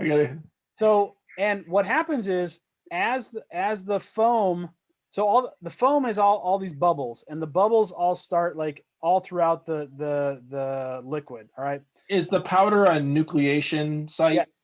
Okay. Exactly. All right. That's exactly what it is. The ice may be as it crystallizes. So that may be your point. Yeah, exactly. That's what maybe Okay. all this. So all right. So what happens is all that bubbles are rising out of solution. So as you're tapping, the pitch, which dropped really low, starts to rise and come back up. And when all the bubbles get to the top, the pitch will be the same as it was before you added the powder. And what you can do is all that foam that's at the top, you can stir it back down, and you can get the pitch to drop again. You won't get it to drop as low because some of the foam will have popped and whatever. What causes, so there's the same volume of fluid, the mug is the same shape, except the level may be slightly different, not appreciably different. So what about is it changing the overall density of the body of the fluid? Sort of. Yeah, and when you tap on it, what is ringing? What is the oscillation that My spoon got bigger. These are great questions. Oh, I love it. So what you're actually doing is you are changing the speed of sound.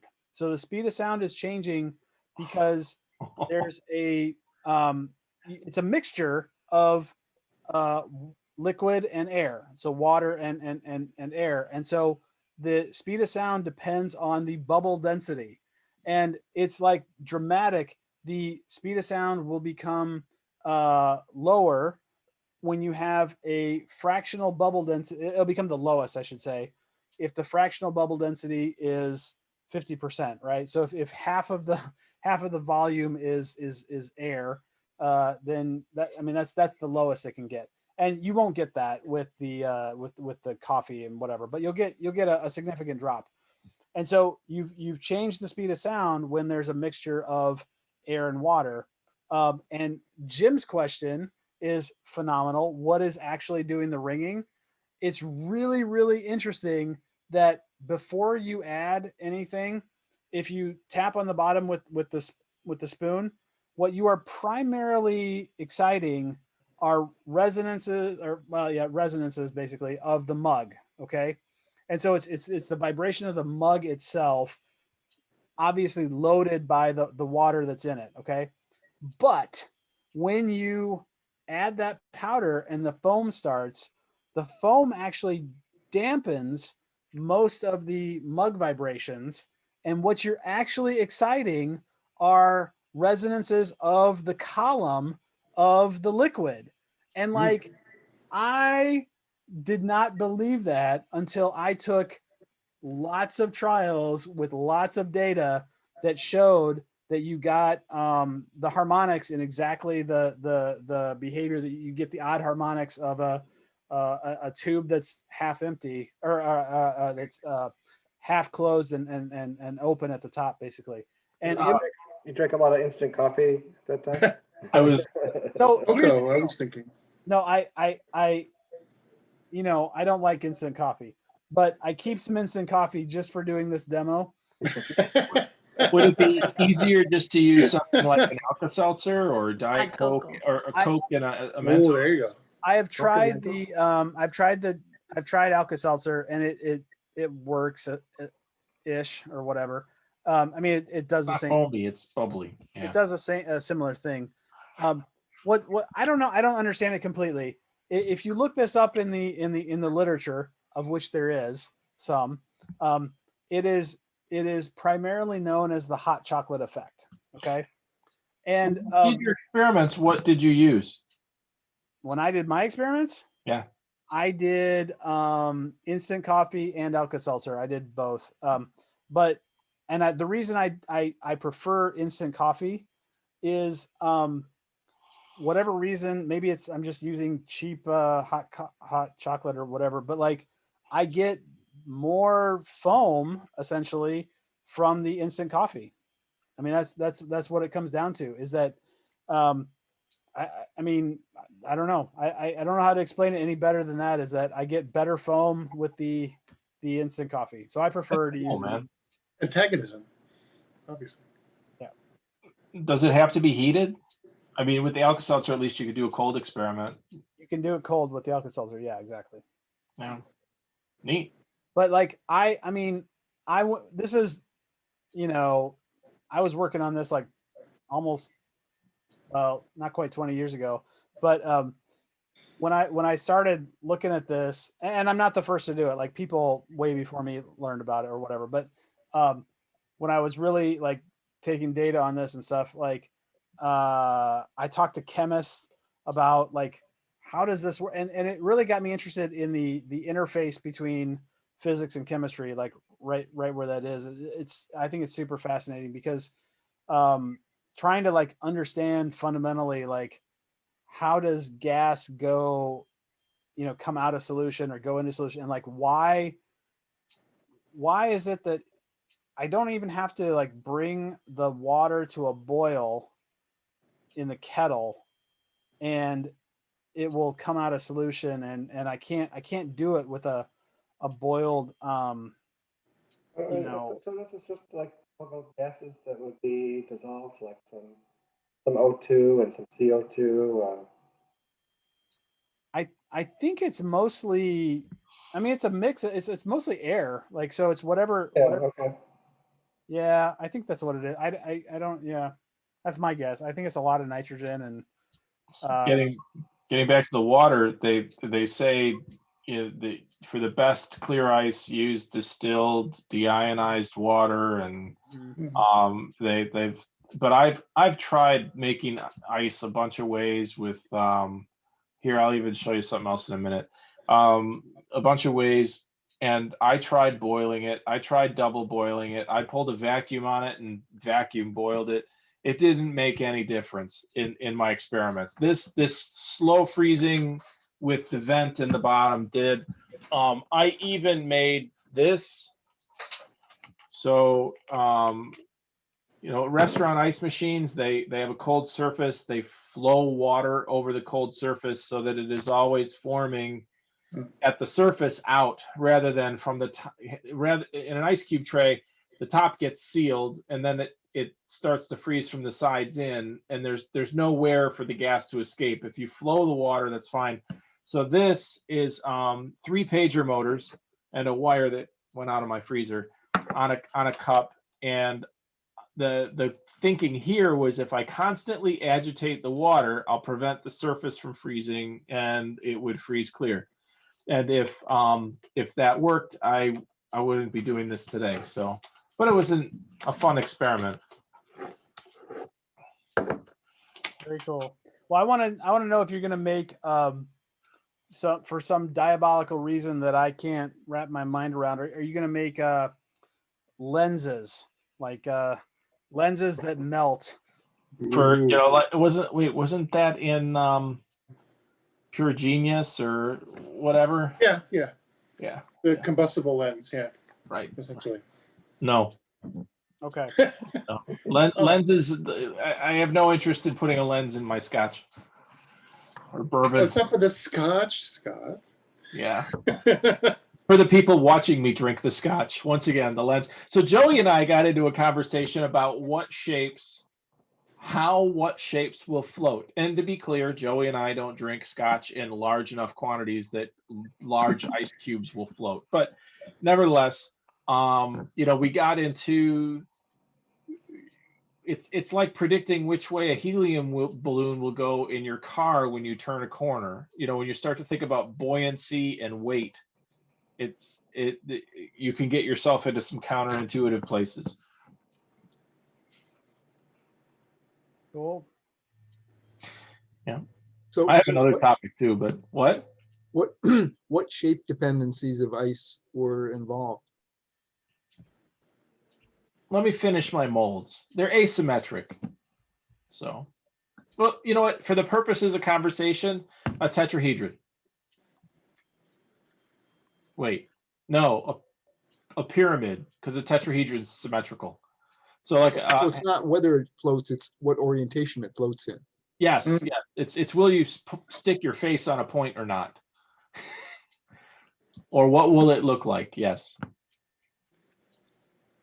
Which that sounds like a good topic for a blog post. Just a good title. Well, you just start thinking and you try and sort it out. You realize that you're probably, no matter what you say, you're probably going to be wrong. But yeah. So I have made molds for freezing ice before. Have I showed any of you this? And do you know what it is? No. It's a cat. Yeah. It's a mold so that I could inflate a balloon in the form of a kitten. Oh. If you've ever seen the expert video, that was the most requested thing by people. Like, where's the balloon inflated in the form of a kitten? It's getting a little dated now. That was many years ago. You are the expert. Yeah. Well, can it be green though? Red lines made with green ink. Exactly. LOS, yeah. So this is kind of cutting board. And now I'm going to Jim whom I think I slighted by calling Andrew out as the physics teacher on this call. But sorry, I don't do it no more. pass the baton. Isn't Jim's line, I work for a living?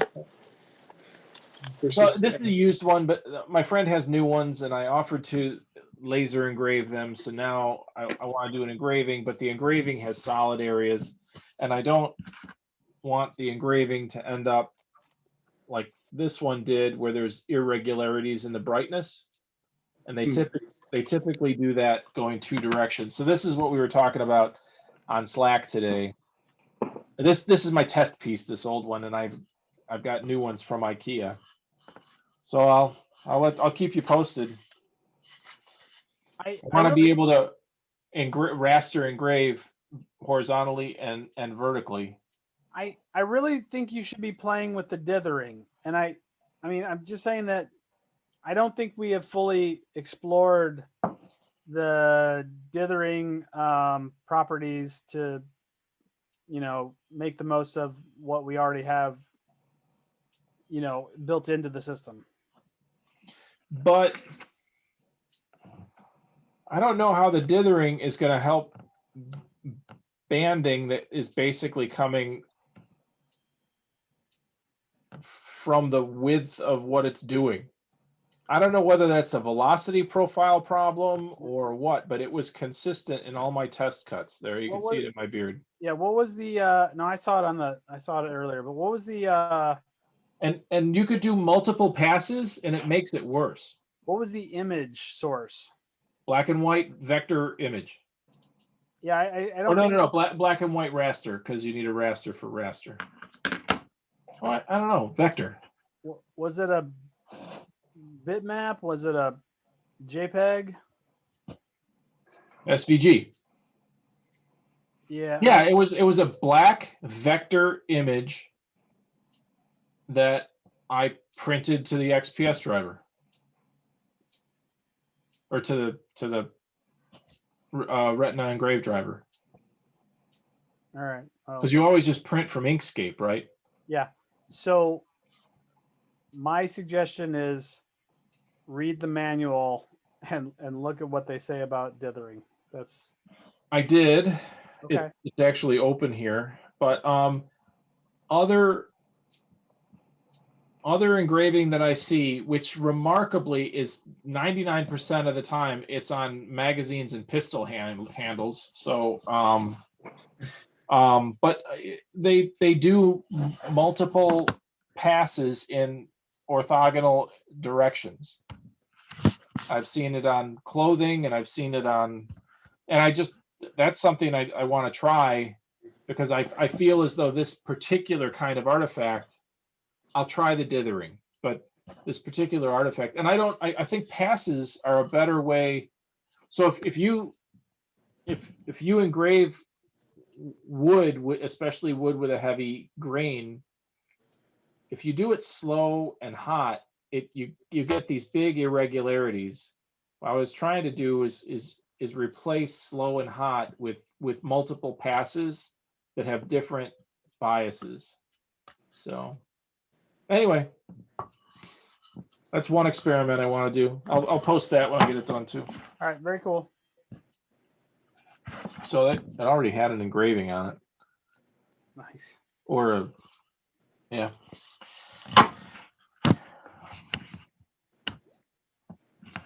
All right. Are we good for this week? Are we?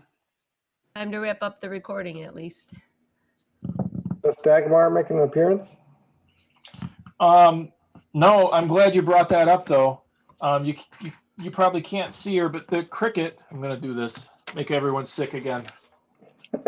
Dagmar's inside, but the cricket, she's digging her heart out, and give me a second. That's good.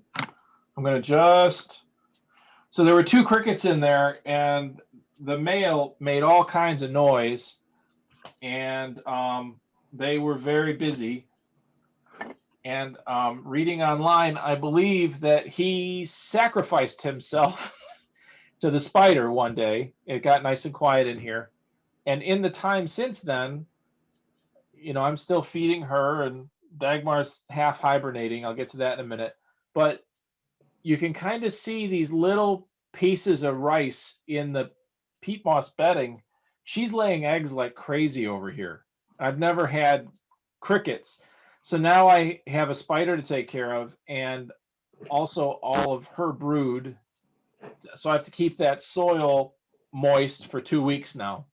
So, but the other funny thing is, oh, and you could just see one of the mites crawling across the right there, across the top. I just can't. Every time you buy crickets, the mites come in on the crickets, which is, they're harmless, but they're gross.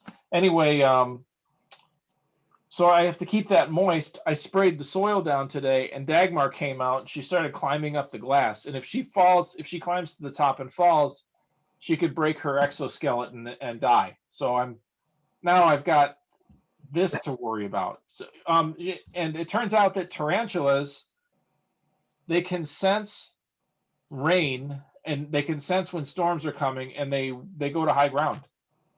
So Wow. I don't know if it's barometric pressure or with an exoskeleton, I could believe that, or whether it's the water in the air. But it got her ass moving. She came out and she climbed up today, but she's back inside again. So does that mean you don't have to buy more crickets for a while? Free food. Honestly, I don't know how long it takes for the crickets to mature, but they're pretty quick, and there's a significant number of them.